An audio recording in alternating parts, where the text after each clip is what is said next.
Barito, ¿usted qué nos puede decir cuáles son las consecuencias de que se haya hundido la reforma laboral, su merced? Eso. Pues se confirma que el proyecto político de reformas sociales que planteó Petro en la campaña y al que dedicó buena parte de su gobierno, pues ha sido detenido en seco. La reforma pensional, que es la que pasó, está al borde de hundirse en la Corte Constitucional, tiene ponencia negativa. Entonces hoy se cierra la etapa de Congreso y vamos a la electoral de este proceso, de ese intento de aprobar reformas. La primera etapa Petro intentó hacer los cambios con la clase política que había derrotado en las elecciones presidenciales. Primero trató de pactar un acuerdo nacional y para eso hizo una cantidad de cosas. Se sentó a negociar con los jefes de los partidos políticos, que eso es inusual, armó una coalición parlamentaria amplia, entregó los ministerios más importantes a personas que no eran petristas para dar garantías, acordó con Estados Unidos el Fondo Monetario, respetó la regla fiscal, pero eso no funcionó por varias razones.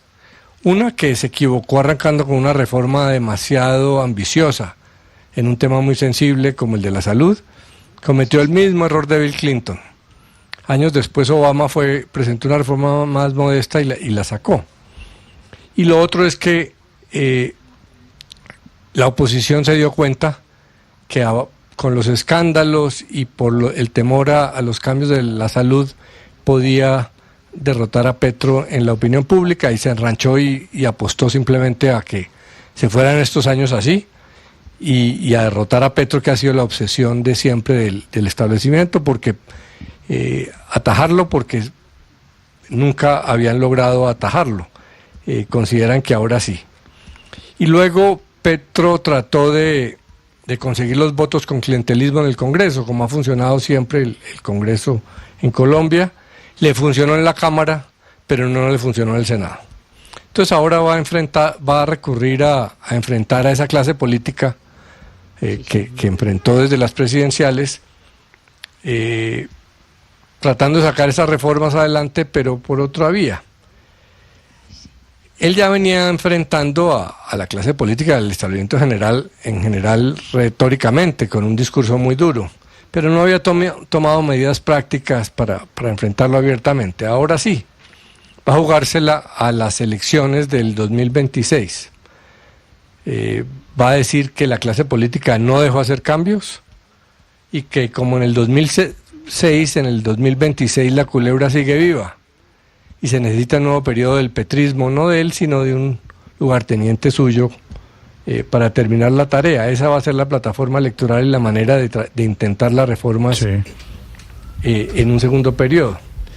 La consulta, yo no creo que siquiera sea para aprobar las preguntas, que es muy difícil. No creo que Petro se haga ilusiones de que va a sacar los 13.700.000 votos que necesita, sino sirve para hacer una campaña y armar una base ciudadana para las elecciones legislativas y presidenciales. El problema de Petro es que representa un sector, estratos 1 y 2, que no tiene una expresión política clara. No la ha tenido en Colombia desde hace años, desde Gaitán. Logra mover a sectores organizados de la clase obrera como los sindicatos, los maestros y los indígenas, pero no logra sacar pueblo. Entonces, con estas preguntas va a tratar de conectar más con esa clase obrera, como dice el ministro Benedetti, y tratar de decir, bueno, no pude, pero haberme bloqueado les va a costar un segundo periodo porque la gente va a seguir intentando cambio. Claro. Esa es la apuesta de Petro. Claro. Y la apuesta de los otros es decir, Petro no pudo, todo es culpa de Petro, olvidémonos de reformas, vámonos más hacia el lado de Milei y hacia el trumpismo. Grave. Vamos a averiguar en el 2026 si la gente quiere, si realmente las bases con Petro quedaron alineadas buscando unos cambios más a favor de esos sectores, o si están dispuestos a volver a ilusionarse con las tesis conservadoras. Grave, porque qué necesario sería en un país como el nuestro, como por lo que dice Álvaro Forero, Ignorita, en un país como Colombia, unas reformas profundas, política, de salud, e incluso tributaria. En Colombia no se puede. No se puede. Hoy, laboral, con este la sistema, pensional. con este Congreso, no se puede. Ni las sociales, ni las de la justicia. Don Álvaro, ni con este gobierno, ni con este gobierno, Congreso, porque ni el déjeme decirle anterior. una cosa, Álvaro. Este sistema político no permite. Claro, no permite eso, pero yo creo que pierde el gobierno. Déjeme, le hago una opinión que he leído en varios lados. Pierde el gobierno también ese momento histórico de haber hecho, de haber marcado un camino importante para el país en un momento en que se necesitaba. Cuando Ignorita pregunta, miércoles, para Ignorita y para sus familias y para todos los colombianos haber generado mejor empleo, mejores condiciones de trabajo. Dice, eso propuesto por el gobierno que no gustó y el Congreso que tumba eso. Y ahí nos quedamos. Claro que es un problema. Voy a decir algo que pues aparentemente contraría lo que llevo escribiendo durante décadas ya, que es mi preocupación con el populismo.